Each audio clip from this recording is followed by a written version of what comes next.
आप सभी को राधे कृष्णा। दोस्तों, मैं आराधना आप सभी का आपके अपने यूट्यूब चैनल में स्वागत करती हूं। दोस्तों, सबसे पहले तो आप सभी को 15 अगस्त और कृष्ण जन्माष्टमी की ढेर सारी शुभकामनाएं। लड्डू गोपाल हमारे कृष्ण कन्हैया की कृपा सदैव अपने भक्तों पे, अपने जनों पे बनी रहे। तो दोस्तों, आज मैं आप सभी के लिए बहुत ही प्यारी, बहुत ही अनोखी लीला कथा लेके आई हूँ। तो प्लीज़ आप लोगों से रिक्वेस्ट है कि पूरा वीडियो सुनिएगा। बहुत ही छोटी सी ये लीला कथा है दोस्तों। तो चलिए आज की हम लीला कथा बिना समय गंवाए हुए आप लोगों के साथ सुना शुरू करते हैं। और आप लोग पूरा सुनिए, और वीडियो पसंद आए, कथा सब कहानी पसंद आए तो प्लीज़ एक लाइक करके और वीडियो को शेयर करके और एक प्यारा सा कमेंट कर दीजिएगा। तो चलिए दोस्तों, आज की लीला कथा हम सुनाते हैं। देखिए क्या है दोस्तों कि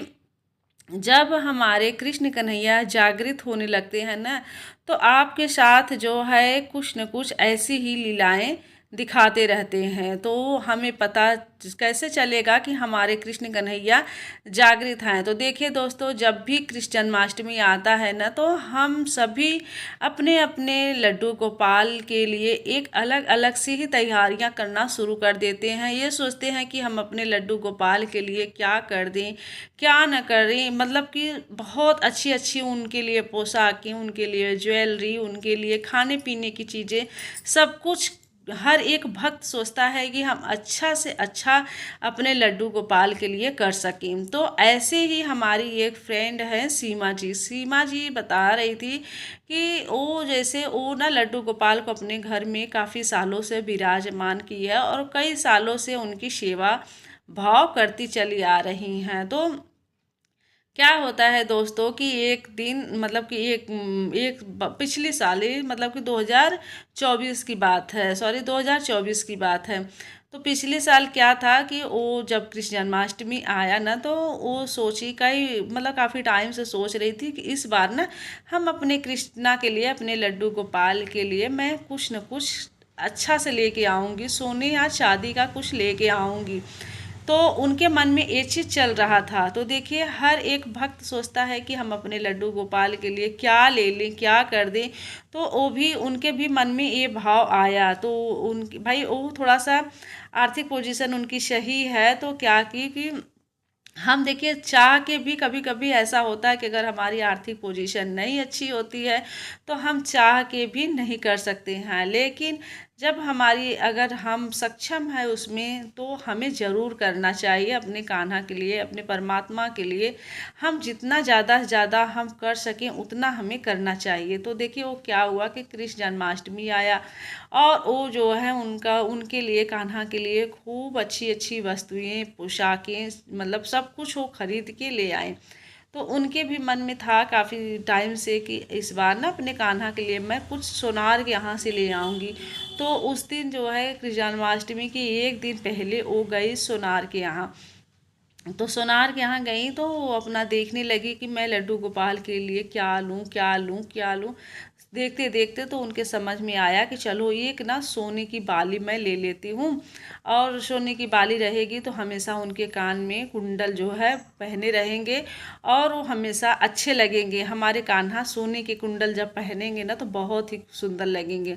तो देखिए हमारे कान्हा तो वैसे भी बहुत सुंदर लगते हैं, लेकिन हमारा वो भाव आता है कि हम सोचते हैं कि अच्छे से अच्छा इनका श्रृंगार करें ताकि ये और भी अच्छे लगे। लेकिन हमारे कान्हा की सुंदरता के आगे तो सारी सुंदरता फीकी पड़ती है दोस्तों। तो वो बड़े प्यार से एक उनके लिए कुंडल लेके आई, यानी कि एक बाली लेके आई अपने कान्हा के लिए, और ला के वो मंदिर में ही रख दी कि कल चलो जन्माष्टमी है, तो कल मैं जन्माष्टमी के टाइम मैं पहनाऊंगी इसको, कान्हा को।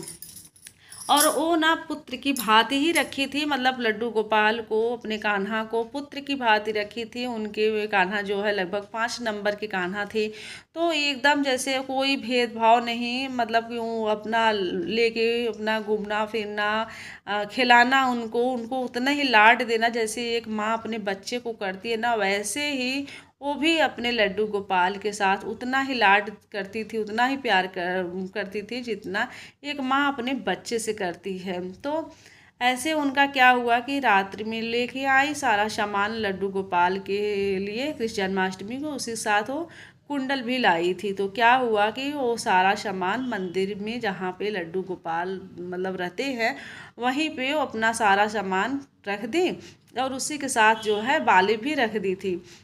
तो सोची थी कि चलो कल जब मैं श्रृंगार करूँगी तो उसमें मैं अपने कान्हा को सब कुछ पहनाऊँगी। तो सुबह तो वो क्या की कि सुबह के टाइम जब वो स्नान उस्नान कराई तो मतलब डबल डबल चीज़ें लाई थी। सोची कि एक बार अभी सुबह कुछ पहना दूँगी और जब शाम को फिर से स्नान कराऊँगी तो अच्छे से।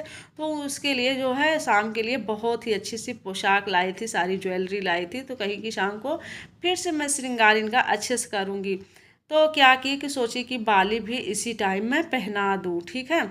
तो अब क्या हुआ कि सारा मंदिर की साफ सफाई करने के बाद और लड्डू गोपाल को स्नान उस्नान कराने के बाद उनको पोशाक पहना दी, उनके मतलब कि जितने भी श्रृंगार करने के सामान थे सब कुछ वो निकाल के रख ली। लेकिन अब बाली जब खोजने लगी तो वो बाली मिला ही नहीं। ढूंढते ढूंढते ढूंढते ढूंढते थक गई। अपने मतलब को अपने बच्चों से कही, अपने पति से कही, अपने मेड से कही कि देखो कहीं गिरा तो नहीं है, कहीं तुम लोग खोजो देखो कहाँ मतलब कि पूरे घर में वो लोग ढूंढ डाली और बाली कहीं भी नहीं मिला। अब देखिए, अब जब हमारे कृष्ण कन्हैया अपने मैया को जब रिझाने के चक्कर में रहते हैं ना, जब रिझाना चाहते हैं, परेशान करना चाहते हैं, तो वो ऐसे ही करते हैं। तो क्या हुआ कि वो जो है ढूंढते ढूंढते थक गई। अब जब नहीं मिला तो अपने लल्ला से कही कि अब देखो अब मैं जा रही हूँ, अब ना इसके बाद जो है अब मैं नहीं ढूंढूंगी क्योंकि अब मैं थक गई हूँ ढूंढते ढूंढते। अगर तुम्हें बाली पहननी हो तो तुम खुद लाओ और पहनो बाली, और नहीं तो बिना बाली के ही रहोगे, मुझसे नहीं मतलब है। इतना कह के वो थक गई थी। और उसके बाद जिस आसन पे वो बैठ के पूजा कर रही थी, देखिए वही आसन पहले भी 2-3 बार वो मतलब कि झाड़ी थी, नहीं मिला। फिर उसको मोड़ के वैसे ही रख दी थी। फिर संध्या टाइम में जब वो पूजा करने आई तो जब वो आसन बिछाने लगी पूजा के लिए, शाम के टाइम जब कृष्ण जन्माष्टमी पे ना शाम को भी लड्डू गोपाल को लोग स्नान करवाते हैं, उनका श्रृंगार कराते हैं। तो जब संध्या टाइम में जब वो पूजा करने के लिए बैठी तो आसन पहले बिछाने लगी तो उसी आसन में वो बाली जो है फंसा हुआ था, ये एकदम सीधा दिख रहा था। तो अब वो जब पाई तब कहीं कि ये लल्ला तुम इतना मुझे परेशान किए, इतना तुम मुझे परेशान किए, सिर्फ़ और सिर्फ मुझे रिझाने के लिए, मुझे परेशान करने के लिए। और ये बाली देखिए, मैं इतना बार मैं इसी आसन को झाड़ झाड़ के मैं देखी हूँ लेकिन यहाँ पे नहीं था। और अभी अचानक से ये मतलब कि आसन पे बाली दोस्तों ये जान लीजिए कि कोई भी काल्पनिक ये कहानी नहीं है, सत्य घटना है जो कि मेरे फ्रेंड द्वारा ये कहानी शेयर किया गया है। आप लोग यकीन नहीं मानोगे, वो बाली वैसे जैसे लग रहा था कि कोई आसन पे ला के रख दिया हो, इस तरीके से वो बाली रखा रहता है। तो देखिए दोस्तों, क्या होता है कि जब हमारे कृष्ण कन्हैया ना जब जागृत होने लगते हैं तो अपने भक्त के साथ ऐसी ही लीलाएं दिखाते रहते हैं। वो बड़ी खुश होती हैं और फिर वो कृष्ण कन्हैया को कुंडल पहनाती हैं और कृष्ण कन्हैया के चेहरे पे एक अलग ही मुस्कान दिख रही थी, जैसे मानो कि वो बड़े ही खुश हो गए थे। तो दोस्तों देखिए, जब हम अपने लड्डू गोपाल के साथ ना एक भाव से जुड़ते हैं ना, तो वो भी हमारे साथ भाव से ही जुड़ जाते हैं। अगर हम उनसे थोड़ा सा प्रेम करते हैं ना तो उसका कई गुना ज़्यादा वो हमसे प्रेम करते हैं और अपनी इसी तरीके से लीलाएं दिखाते रहते हैं। तो अगर आप उनसे भाव से जुड़े हैं तो यकीन मानिए कि आपके साथ वो कोई न कोई लीला दिखाते ही रहते हैं और आपके साथ सदैव हमेशा हर सुख दुख में आपके साथ खड़े रहेंगे।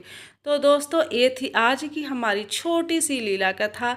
आशा करती हूँ कि ये लीला कथा आप लोगों को बेहद पसंद आई होगी। अगर प्लीज़ पसंद आई हो तो वीडियो को एक लाइक शेयर ज़रूर कर दीजिएगा। चैनल पे पहली बार आए हैं तो सब्सक्राइब करके बेल आइकन को प्रेस कर दीजिए ताकि ऐसी ही लीला कथा आप लोगों को देखने और सुनने को मिलते रहे। तो चलिए दोस्तों, आज के लिए इजाज़त चाहती हूँ, मिलती हूँ नेक्स्ट वीडियो के साथ, नेक्स्ट लीला कथा के साथ। तब तक के लिए राधे कृष्णा, हर हर महादेव।